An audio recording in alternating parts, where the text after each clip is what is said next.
Welcome back into the Sports Source. This segment of our program brought to you by A.G. Hines Company. When it comes to building materials, contractors across East Tennessee turn to A.G. Hines Company, and they have for 100 years. You can too. For the do-it-yourself projects, they carry everything the big national stores carry, but they offer 100 years of experience and tips to help you put the right tools and the right materials to the right use, the proper use. A.G. Hines Company. They are in downtown Knoxville. They're still practicing social distancing and everything else. They do a great job. It's a great company. A.G. Hines Company. All right, now what you're going to see here is the SEC's grid schedule. I don't know, it depends on how big your TV is. It might be hard to read that, but the idea is I've taken out all of the current non-conference games. So those are just open slots now. The yellow boxes, and if you read it, the school is over on the left, so Tennessee down there with the orange is at the bottom of the list. If you go across there, September 5th, 1980, the yellow boxes, and each school has two, those are the cross-division games. So if you see a white box with writing in it, those are your division games. My question to you guys, because from what it sounds like, the Big Ten is going to create a 10-game conference schedule. They normally play 9. They're going to add a conference game and hope to get through it. And they're probably going to they're going to jumble up their schedule. It's not just going to be, well, we play what we got and throw one on, apparently. Georgia Athletic Director Greg McGarity said this week that he thinks the SEC would start from scratch if it came to a conference-only schedule. And back on March 29th on this show, I actually showed you a 6-game conference schedule and an 8-game conference schedule for each team that I had cooked up. What was that, 5 months ago, 4 months ago? So I think it will be jumbled. My question for you guys is, what is the best way of doing this? There are some people who are saying, well, let's push everything back. Other people are saying, well, you better get it done by the end of October or else there's going to be a second wave. Then you've got, do you put your division games first? So at the very least you can say, well, we had division champions this year. Do you just play it as it lies? Do you play those teams close? How do you handle this? Jimmy, I'll start with you. I'm making you king of the SEC for the day. What's your best solution? Well, I've got 2 plans, and I'm confident neither one of them are good.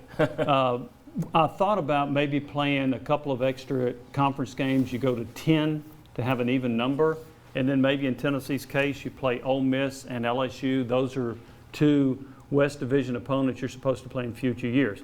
I would try to figure out a schedule, though, where I have a couple of open dates in there. And so I would try to play the first game I play as a conference game and maybe have an open date to reset and just see what it looks like. And then, I think I would try to play the rest of the season as best I could with the schedule that I already have. But, you know, you had pointed out when we were off air about who wants to go to College Station, who wants to go play Texas A&M. I think you might have to regionalize that as best you can, but I would try to get the games more toward the front of the season, not on the back end, and then try to make some evaluation early in the year about what I got.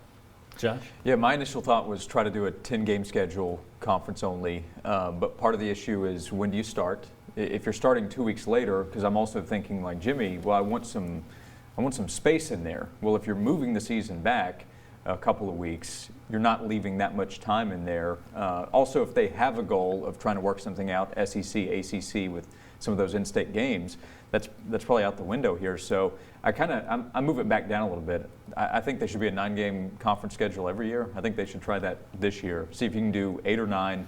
10 would be the dream world if you're starting September 5th, but they're probably moving it back in this scenario at least. Yeah, if I were looking at it, if I don't know if we could put that graphic back up just for the calendar portion of it, so people can get an idea of it. Okay, if it's me, I look at my division games only first. Because that way you at least have division champions and somebody can call themselves a champ if you can get through 6 games. But I would start September 19th. All right, so that's 19th, 26th, 3rd, 10th, 17th, 24th. Play those 6 games in that window. That way, if you're getting toward a second wave, all right, you've hopefully gotten it out of the way before it starts. You're also giving yourself another couple of weeks to figure out what you can do. Now, after October 24th, if it's me, that's where you start scheduling the non-divisional games, and you get through as many as you can. I still think, though, and I've believed this from the beginning, I think it's going to be a scattershot year. I think you're going to see, it would not surprise me, as you mentioned, if it's conference only, but Georgia decides to play Georgia Tech. And Georgia plays more games than Tennessee does, or Tennessee plays more games than Kentucky does. I think that's what we're looking at. I think there's a good chance you're going to see this team plays 10 games. and this team plays 4. That's my guess. But we've got more to cover on this, including some of the other drawbacks that come with a conference-only schedule. I want to get Ryan Callahan's take on this. He's up next. Lots more to come on the Sports Source. Come on back as we continue this discussion.